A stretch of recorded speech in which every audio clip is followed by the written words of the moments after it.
여러분 반갑습니다. 오늘도 하나님 앞에 나와서 예배를 드리는 여러분 모두를 예수님의 이름으로 축복합니다. 좋으신 하나님께서 우리의 예배를 기쁘게 받아주시고 또 우리의 삶도 하나님의 선하신 뜻을 따라서 인도해 주시리라 믿습니다. 하나님께 예배를 드리는 이 시간에 우리 즐겁게 하나님을 찬양하기를 바랍니다. 찬송가 29장 성도여 다 함께 우리 힘차게 찬송하시겠습니다.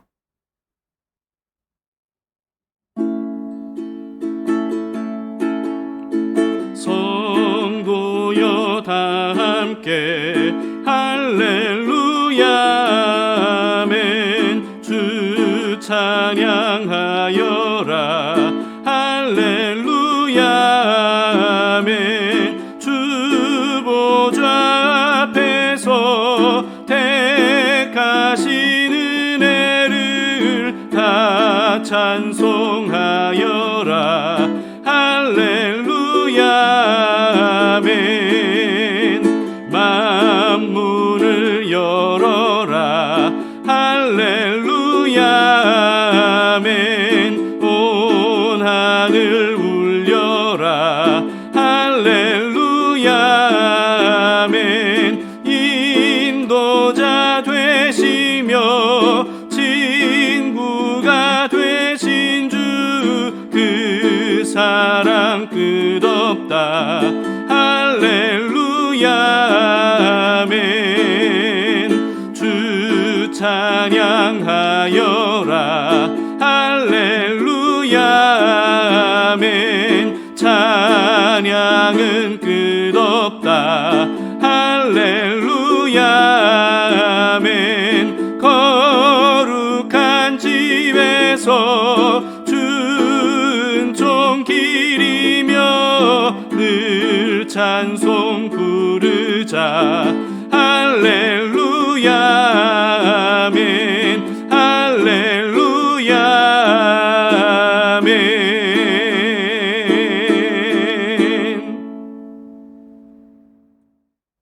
오늘 말씀은 시편 66편 1절에서 9절입니다. 하나님을 찬양하는 것이 마땅하다라고 하는 노래입니다. 제66편 시 인도자를 따라 부르는 노래. 온 땅이여 하나님께 즐거운 소리를 낼지어다. 그 이름의 영광을 찬양하고 영화롭게 찬송할지어다. 하나님께 아뢰기를 주의 일이 어찌 그리 어미하신지요. 주의 큰 권능으로 말미암아 주의 원수가 주께 복종할 것이며 온 땅이 주께 경배하고 주를 노래하며 주의 이름을 노래하리이다 할지어다. 와서 하나님께서 행하신 것을 보라. 사람의 아들들에게 행하심이 어미하시도다. 하나님이 바다를 변하여 육지가 되게 하셨으므로 무리가 걸어서 강을 건너고 우리가 거기서 주로 말미암아 기뻐하였도다. 그가 그의 능력으로 영원히 다스리시며 그의 눈으로 나라들을 살피시나니 거역하는 자들은 교만하지 말지어다. 만민들아 우리 하나님을 송축하며 그의 찬양 소리를 들리게 할지어다. 그는 우리 영혼을 살려두시고 우리의 실족함을 허락하지 아니하시는 주시로다.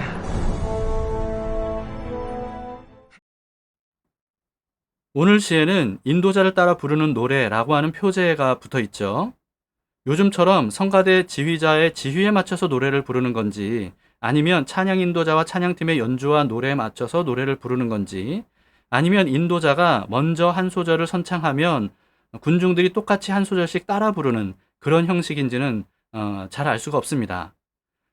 제 개인적인 생각으로는요, 세 번째 방식이 아니었을까 싶어요. 우리가 본문을 읽으면서 세 번째 방식처럼 인도자가 한 소절씩 선창하면 군중들이 함께 따라 부르는 장면으로 상상해 보면 좋지 않을까 싶습니다. 첫 소절은 이렇게 노래합니다. 1절이에요. 온 땅이여 하나님께 즐거운 소리를 낼지어다. 기쁘게 외치면서 환호하라는 말이죠. 이때 군중들은요, 아마도 두 손을 번쩍 들고 펄쩍펄쩍 뛰고 박수를 치면서 큰 함성을 지르지 않았을까 싶습니다. 첫 구절부터 이 노래의 분위기를 느끼게 해주지 않습니까? 우리는 찬양이라고 하면요, 대부분 누군가가 가사와 곡을 붙여서 만든 기독교 노래를 떠올리게 돼요.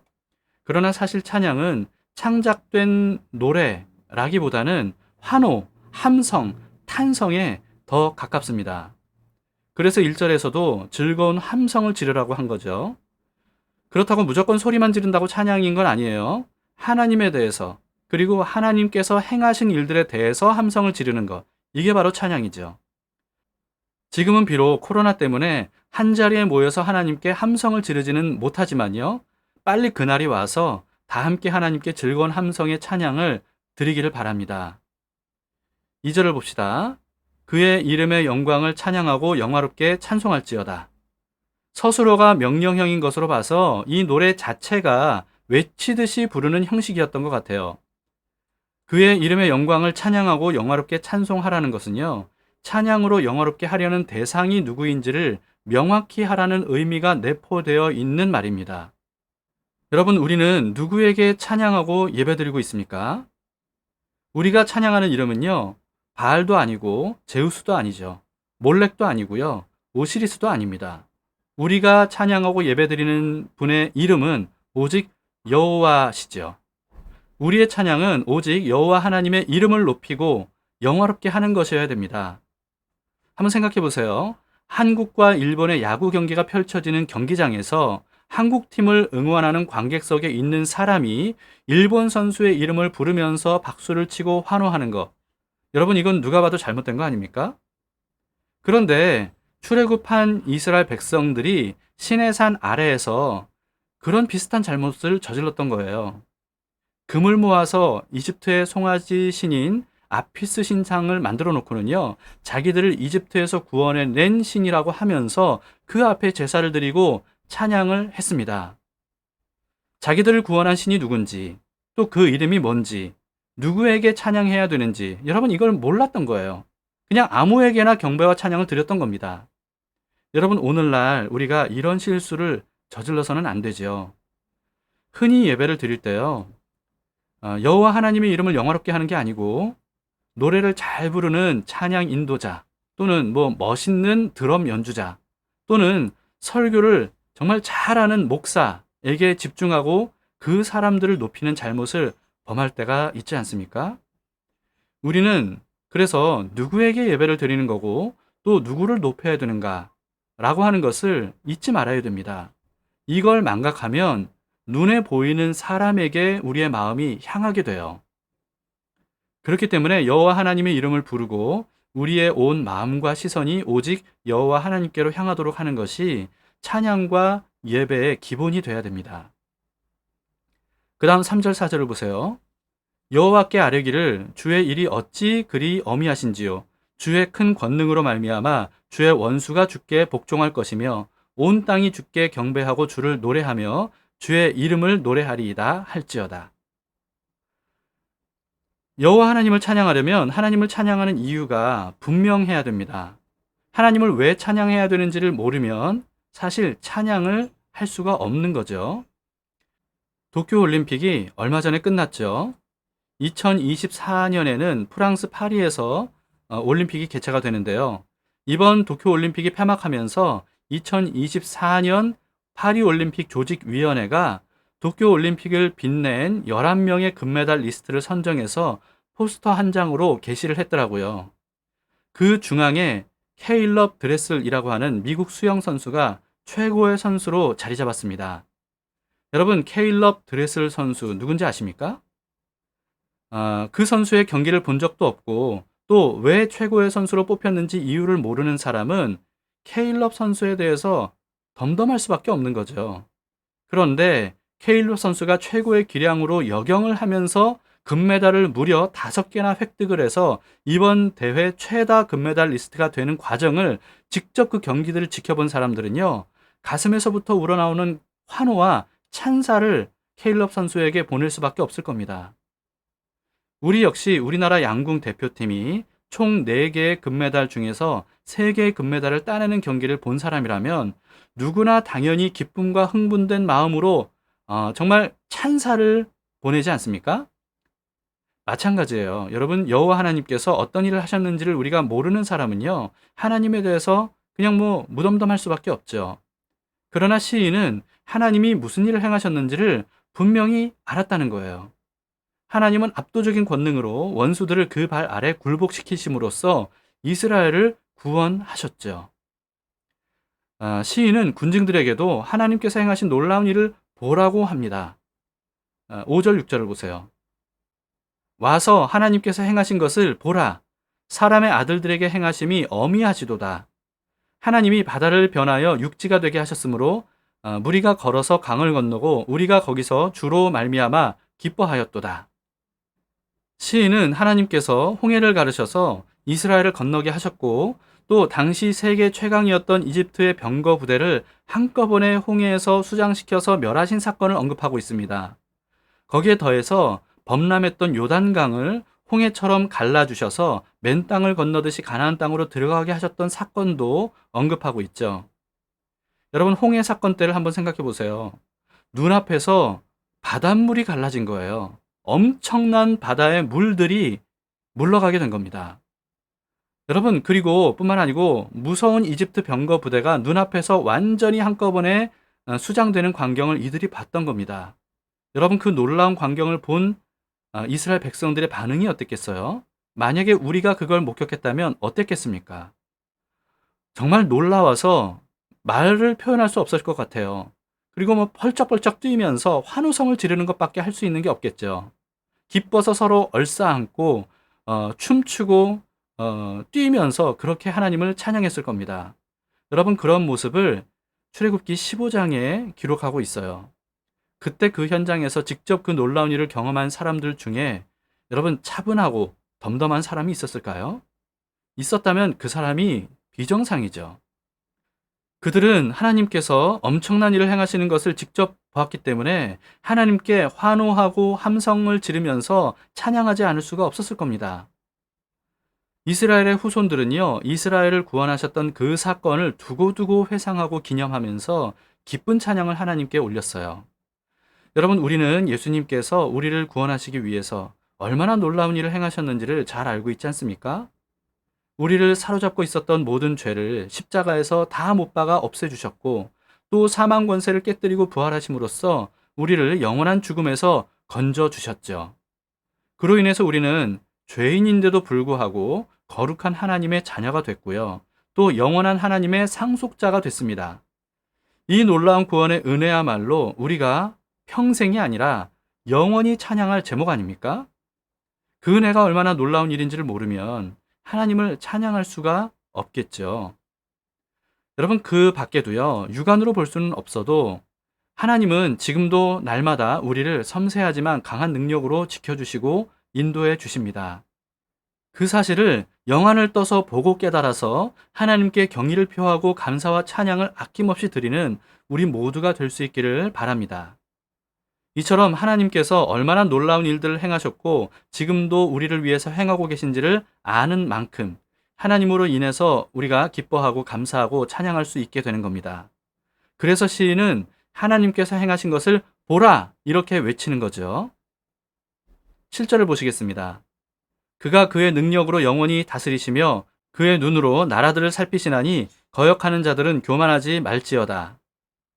하나님의 권세와 능력을 알면 아무도 하나님 앞에서 교만할 수가 없습니다. 하나님 앞에서 자신을 내세우고 자랑할 수 있는 사람은 아무도 없다는 거예요.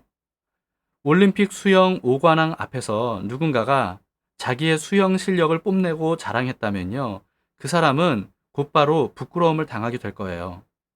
위대하신 하나님 앞에서는 하나님의 위대하심에 놀라면서 박수와 찬사를 보내고 경배하는 것 외에는요, 우리가 우리에 대해서 자랑할 수 있는 게 아무것도 없는 게 당연하죠. 8절을 보시겠습니다. 만민들아, 우리 하나님을 송축하며 그의 찬양 소리를 들리게 할지어다. 하나님은 이 세상 모든 만민들의 찬양을 받으시기에 전혀 부족함이 없는 분이세요. 왜냐하면 우리를 영원히 살려주셨고 또 영원히 지켜주시는 분이기 때문이지요. 9절을 보시겠습니다. 그는 우리 영혼을 살려두시고 우리의 실족함을 허락하지 아니하시는 주시로다. 사람들을 구해주고 또 지구를 지켜주는 슈퍼 히어로는 꾸며낸 캐릭터일 뿐이지 실제로는 존재하지 않죠. 그런데도 꾸며낸 슈퍼 히어로 영화를 사람들이 보면서 즐거워하고 또 환호를 지르고요. 그리고 또 감동을 받기도 합니다. 그런데 하나님이야말로 현존하는 진짜 슈퍼 히어로 아니신가요? 원수들을 압도적인 힘으로 심판하시고 그 손에서 우리를 구원해 주셨어요. 그리고 영원히 안전하게 살도록 강한 능력으로 우리를 지켜주고 계시죠. 슈퍼히어로로 비유했다고 유치하게만 생각하지 않으시기를 바랍니다. 우리가 왜 하나님에 대해서 놀라고 경외하면서 환호와 찬양을 드리는 게 마땅한지를 말씀드리고 싶은 겁니다. 이 세상에 뛰어난 능력을 가진 사람들이 많죠. 그리고 위대한 업적을 이룬 사람들도 많습니다. 그리고 나라를 구한 영웅들도 많아요. 그런데 그런 사람들에게 박수와 찬사를 보내는 게 너무나도 자연스럽고 마땅한 일이라면 우리 하나님이야말로 가장 큰 박수와 환호와 찬양을 받으셔야 하는 분입니다. 오늘 노래의 첫 구절을 다시 한번 읽는 것으로 마무리하고 싶습니다. 1절이에요. 온 땅이여 하나님께 즐거운 소리를 낼지어다. 여러분, 그런 마음으로 우리 온 땅과 만민들아 함께 즐겁게 주님께 찬양을 드리도록 합시다.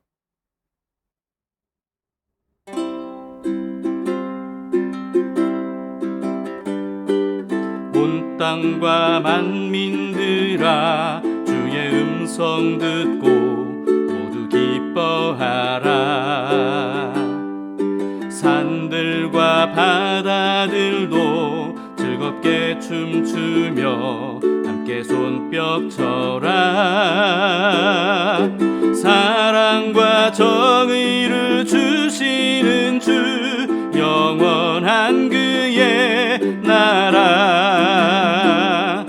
좌우에 날이 선 검과 같은 진리의 그분 말씀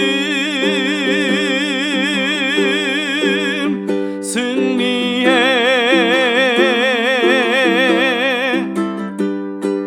땅들아 기뻐하라. 죄인 구하시러 주님 오신다네. 십자가 구원으로 우린 물리쳤네. 어둠의 세력을 사랑과 정의를 주시는 주 영원한 그의 나라. 좌우에 날이 선 검과 같은 진리의 그분 말씀 승리해.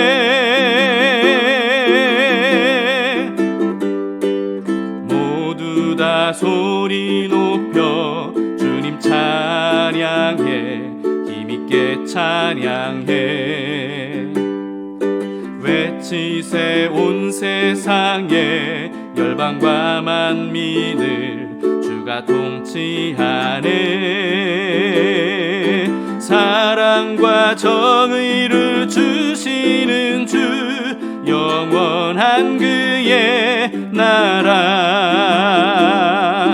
좌우에 날이 선 검과 같은 진리의 그분 말씀 승리해.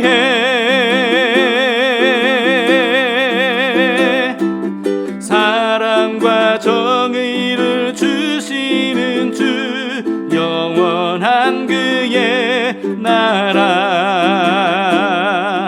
좌우에 날이 선 검과 같은 진리의 그분 말씀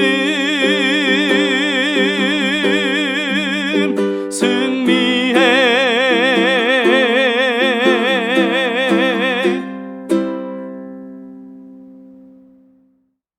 함께 기도하시겠습니다.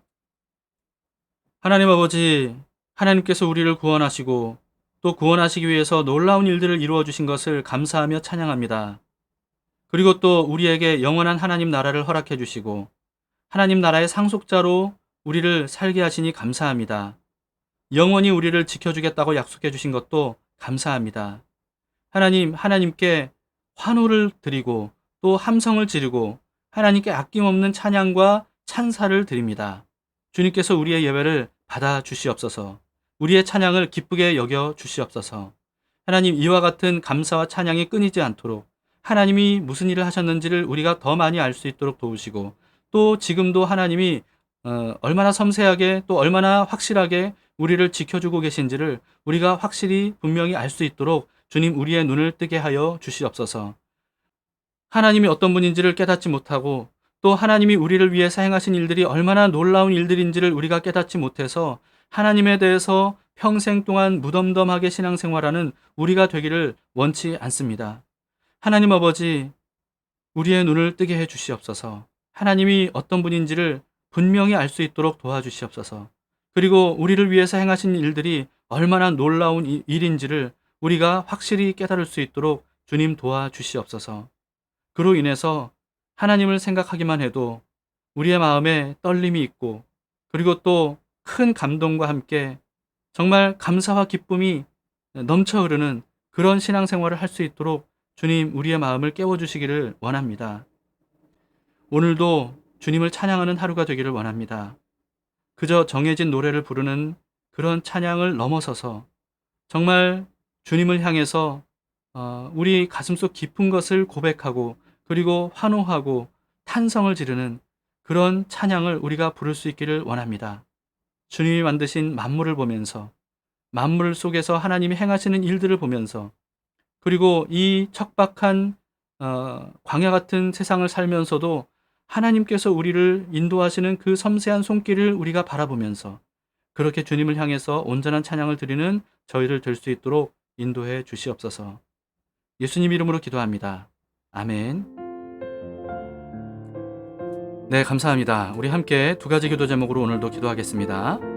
첫 번째는 하나님이 누구신지, 또 우리를 위해서 어떤 일을 행하셨는지 머리로만 아는 게 아니고요, 가슴으로 깊이 깨달아서 벅찬 감동과 감사로 찬양하기를 원한다고, 그렇게 기도합시다.